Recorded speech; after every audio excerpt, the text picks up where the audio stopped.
All right, Courtney, here we are, 61 Walnut Street here in Essex. I'm just going to pan and give you a street view so you can get a sense of the location. This is actually up high on a hill, quiet location. The driveway is a crushed stone base.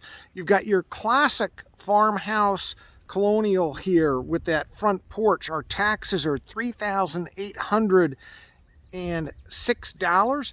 This house was actually built. It's a Victorian, built in 1920. The yard has got a little bit of a cross slope from right to left, and that is from south to north. Morning sunrises are this way toward our two outbuildings. The back of the home right here, I like this little patio area. We've got on the outbuildings, it's interesting. There's definitely power here because you got air conditioning in this, what looks like it was a garden shed at one point. And second building we'll just take a peek at right here. Beautiful home right there. So yeah, we've got power all the way back to the back of this. So it's actually not in bad shape. So let's take a peek at this other one.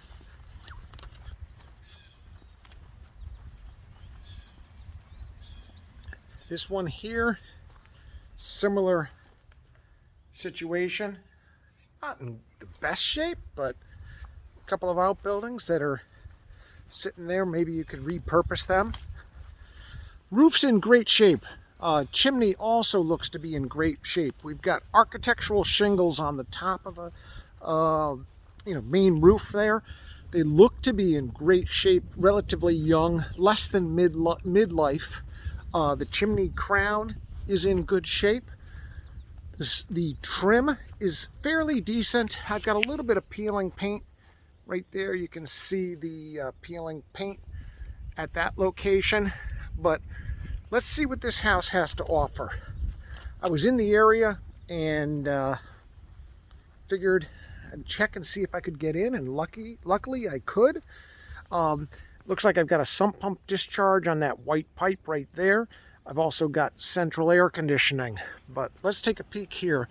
The front steps, this is a AZEK material, so that's a cellular PVC material in really good shape. One thing, this doorbell, it actually works, but when we come in, it's very nice in terms of my finishes. First thing that stands out to me is the crown molding and the smooth painted ceilings. The wood floors are really quite nice and gorgeous. They've got a nice finish on the walls in terms of the paint in great shape. I've also got single pane windows with storms. So that has never been updated. Nice, beautiful crown moldings, medallion right here at that dining room light. Very nice moldings right here. Rosettes in the corner. So a lot of attention to detail in the home. So when I come in here, this material, it looks like it's a stone material, but this is really just beveled edge laminate. And this is a thermofoil style type of a cabinet. My drawers are a 3/4 dovetail drawer. And they're a little bit earlier, so they don't have the soft close. So here's my front door just to get your bearings. When I come into the kitchen, beautiful wood floors right here. Gas stove, microwave, dishwasher. So it's all modern. As we come to the back hall here, you've got your mud hall. Beautiful half bath right here, actually. But I'm going to take that back. It's a full bath right here. Tiled shower with receptor, granite countertop. This room right here does have electric heat. And when we go back in the rest of the house, we'll see, yeah, this whole addition back here has electric heat. So I've got another thermostat right here. But nice to have the mud hall having the washer dryer. And right there, the plugs in the floor, it used to have, I'm sure, probably a baseboard hot water system at some point. This door, remember the bulkhead right there. This is the patio. This goes to our backyard. My outbuildings are right back there, as you can see. So we'll do the second floor, and then we will do the basement. We'll take a peek at the basement for you. So forced hot air heating system. My supply registers are right there in the baseboard. I've got return registers right here in the floor. So let's take a peek on the second floor. What do we have? And one thing you'll notice, this has got a little bit of a slope toward the center of the house. Very common in these older homes. In fact, this door opening, it's hard to see in my lens, but this is a parallelogram. The door is not square. In fact, you can see how it's shorter there than it is there.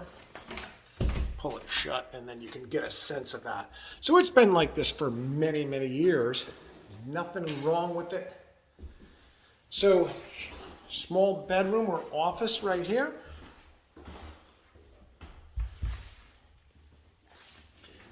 Does have a nice little closet right there. So that is the right rear bedroom, I believe. This should be stairs to an attic. We'll go up there next. Okay, so we've got office here, looking out at the rear backyard. Beautiful space, and again, fresh and clean in terms of the finishes. These walls, I believe, were horsehair plaster. I can see the classic telltale sign just from the cracks that happen in the horsehair plaster. Right there, you see that. Nothing structural, that's just the nature of that material. They've done some updating with bringing smokes into the bedroom. Beautiful, bright, bright, bright master right here. Huge base trim, 10-inch base trim. Limited closet space, not uncommon in the older homes. But this gives you a sense of the master in this home. And we'll take a peek at the bathroom. This is a linoleum floor, vinyl floor, but we've got a beautiful pedestal sink. And the shower is enclosed with a nice curtain. Electric baseboard heat in this one room of the second floor. Okay. Toilet right here. We're looking out at the street in the front of the home. So when we come back to the attic, very steep stairs.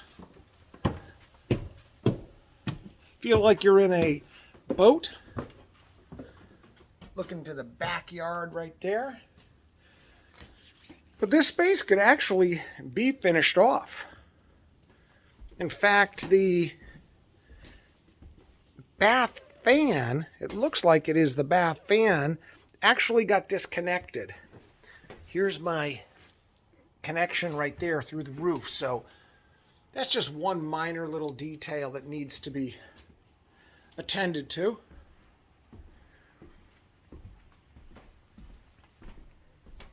Got one more level to do, and that would be the basement level. There's no handrails coming down the stairs. But let's take a peek at the lower level. This home is definitely a nice surprise because many of these older homes are in rough shape. We also have a lack of handrail right here. That would be something that would be necessary for anybody with a government loan, which is FHA, VA, or USDA. So my main service, it's a 100 amp service right here. And we've got a sub panel. The plumbing has actually been upgraded because this house had to have had cast iron plumbing. And this is the discharge for my sump pump. Believe it or not, the sump pump is really dry, and I'm surprised by that because our seasonal high water table is right now at this time of year. So coming to the interior of the home, the basement area, this is what you get in a home built before 1950. You will always see stone and mortar. So the stone and mortar foundations, they're not bone dry. You can see dampness right here, and I've got a little bit of dampness right here. That's very common and to be expected. Nothing alarming about that. Just the nature of this type of construction. If you didn't want to have a damp basement, part of it is actually coming in through the bulkhead. You can see the dampness there. One of the nice things that's really going to help this home is this is a A.O. Smith hybrid electric hot water heater. Take a look at the energy consumption. If you look at any electric hot water heater, typically you're going to see $500 energy costs on an annual basis. I've got a well pump right here and septic utilities. Extra refrige right here. Oil tank is above ground, meaning in the basement. It's not an in-ground tank. That is feeding the furnace, which is right here, and they've actually even got a backup heat. This backup heat is an old wood-fired boiler. I would not use this. It's not safe to use it, and quite frankly, it's going into a single flue. The single flue, which is also getting the exhaust from the oil-fired boiler, it's not kosher to be able to discharge not the same exhaust. So the wood-fired combustion with oil is not allowed anymore. Back years ago, before anyone knew any better, yes, it happened. But that's what this home has to offer. Let me know if you've got any questions. The toughest part that I think we're going to have for you is, if you find it appealing, the challenge is going to be, how do we stop other sellers from making offers, and how do we get the seller to accept your offer contingent upon your home sale? Let me know what you think, and we'll find another one when you're ready to sell your home.